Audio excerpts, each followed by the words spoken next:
छुए साइज गे बढ़लो एकरा से तू छुए साइज गे बढ़लो गौवा में तोहर नाम गे पल्सर पड़लो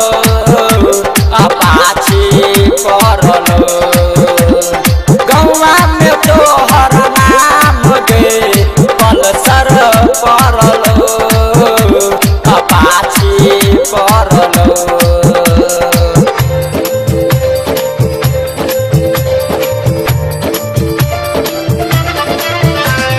गौवा में तोहर नाम गे पल्सर पड़लो अपाची पड़लो स्कूल में कहो बुलेट आबै छा सब सह गैलेट पहन के छोट छोट कपड़ा देखबै छा अपन पेट स्कूल में कहो बुलेट आबै छा सब सह गैलेट आबै छा सब सह गैलेट काचे उमिरिया रहो अब 16 चढ़लो काचे उमिरिया रहो अब 16 चढ़लो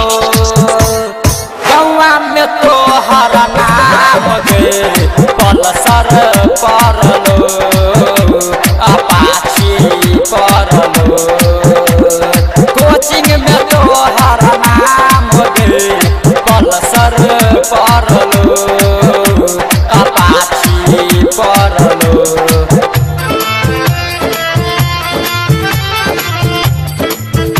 सरवन मोबाइल शॉप गुरमी बाजार नेपाल पल्सर पड़लो अपाची पड़लो देखे में लागै छा कारी खेला करै छा कै भारी बापो तोहर नहीं डांटै छौ केहन छौ तोर महतारी देखे में लागै छा कारी खेला करै छा कै भारी खेला करै छा कै भारी रखे जवानी संभार कर नजर में गरलो रखे जवानी संभार के नजर में गरलो गौवा में तोहर नाम गे पल्सर पड़लो अपाची पड़लो कोचिंग में तोहर नाम गे अपाची पड़लो पल्सर पड़लो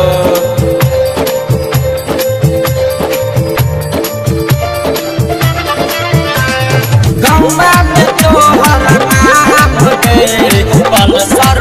पड़लो अपाची पड़लो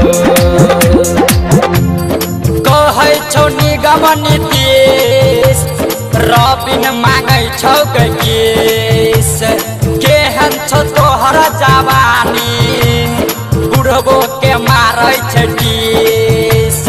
कहै छौ निगम नीतीश शिव मांगै छौ केस शिव मांगै छौ केस अमर यादव के चिखलही रानी हो तरलो अमर यादव के चिखलही रानी हो तरलो गौवा में तोहर नाम गे पल्सर पड़लो अपाची पड़लो ट्यूशन पर तोहर नाम गे पल्सर पड़लो अपाची पड़लो।